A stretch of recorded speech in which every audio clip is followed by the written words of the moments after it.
صحبه ومن تبعهم بإحسان إلى يوم الدين. أما بعد. Alhamdulillah, syukur kehadiran Allah Subhanahu wa taala. Takdir Allah yang sejak zahir Allah Taala tauhidkan, Allah Taala jadikan kita bersama-sama sambung belajar untuk kaji ilmu tasawuf khasnya dan ilmu agama yang lain. Assalamualaikum. Waalaikumsalam. Biasa kita mulakan dengan selawat Ibrahimiyah. Kita baca sama-sama.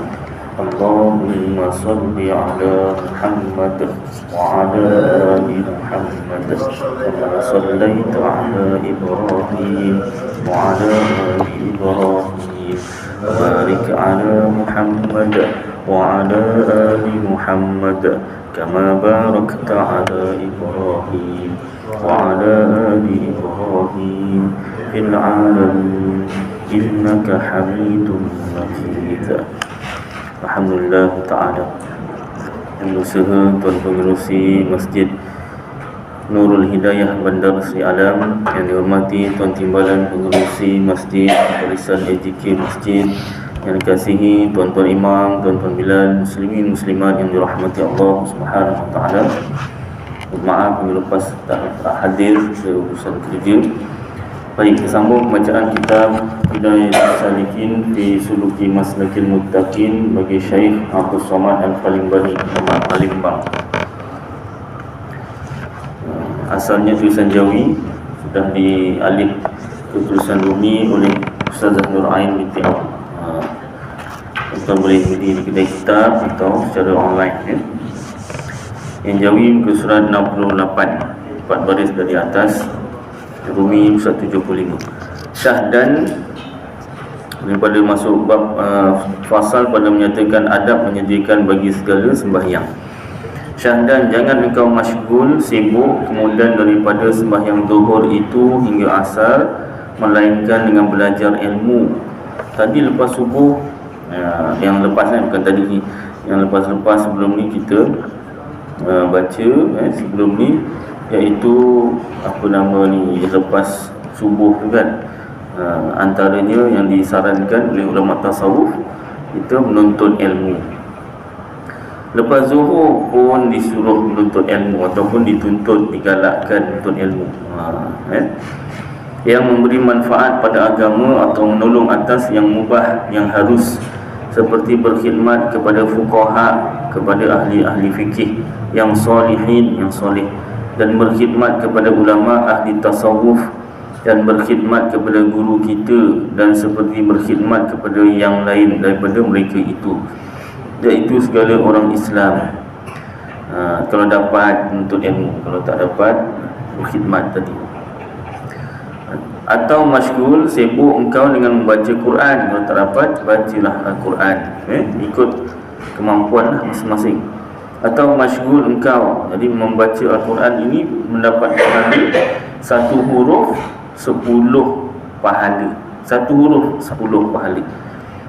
Kalau kita baca surah Al-Baqarah tu, Alif Lam Mim, 3 huruf 30 pahala. Tapi dengan syarat betul tajwidnya lah. Kalau salah tajwidnya, pahala tak dapat, boleh jadi dosa. Kecuali kalau kita dalam keadaan belajar. Boleh tak kalau macam tu, saya niat belajar je?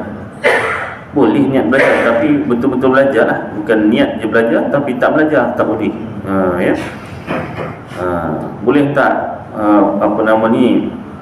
saya berkeyakinan kita niat belajar, nanti malaikat akan tolong betulkan. Saya tak pernah dengar dalam kitab ada tugas malaikat tolong betulkan bacaan. Dia dengar bacaan salah, dia betulkan. Ini salah ni, bacaan ni dibetulkan.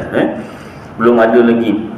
Kalau ada, mungkin saya yang kurang pengetahuan, boleh sampaikan kepada saya kitab mana kan, karangan siapa. Mungkin saya yang terlepas pandang, atau saya yang belum sampai ilmu kepada saya. Tugas satu orang malaikat iaitu membetulkan bacaan orang yang salah baca Al-Quran.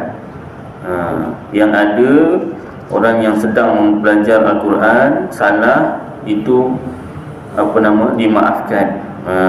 Itu ada baik.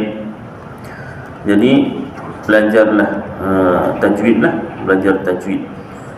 Saya nak belajar Tarannum boleh Ustaz? Bagus, boleh.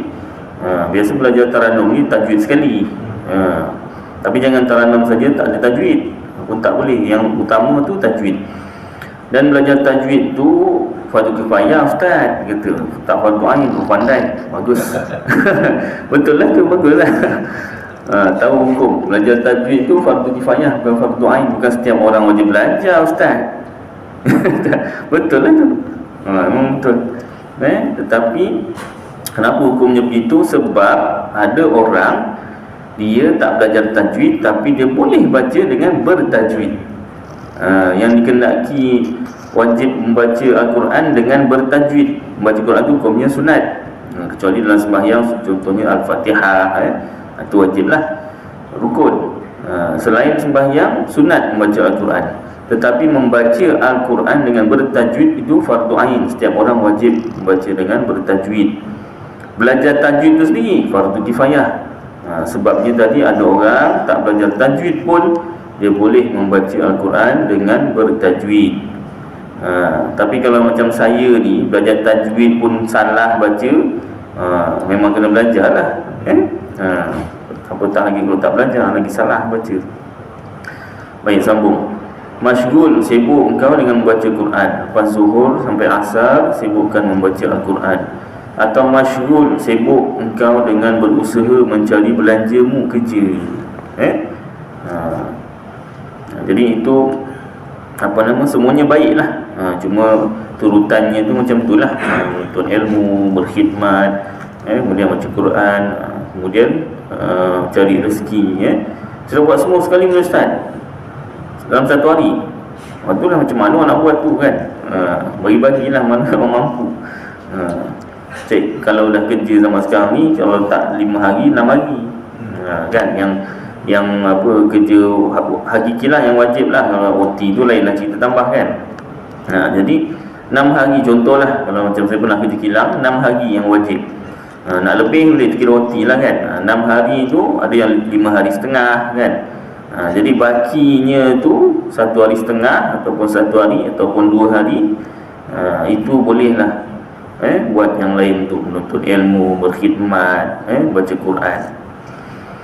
Pasal kita tak boleh, kecuali kita kerja sendiri, kan, kerja sendiri. Boleh atur sendiri kita punya masa kan. Baik. Berusaha mencari belanjamu, yang menolong dengan dia atas agamamu. Penting juga cari rezeki, kan. Nak menolong dalam agamamu. Kita nak mengamalkan agama, contohnya sembahyang fardu berjemaah, mesti ada pakaian, mesti ada duit minyak kan. Kecuali jalan kaki lah, kan.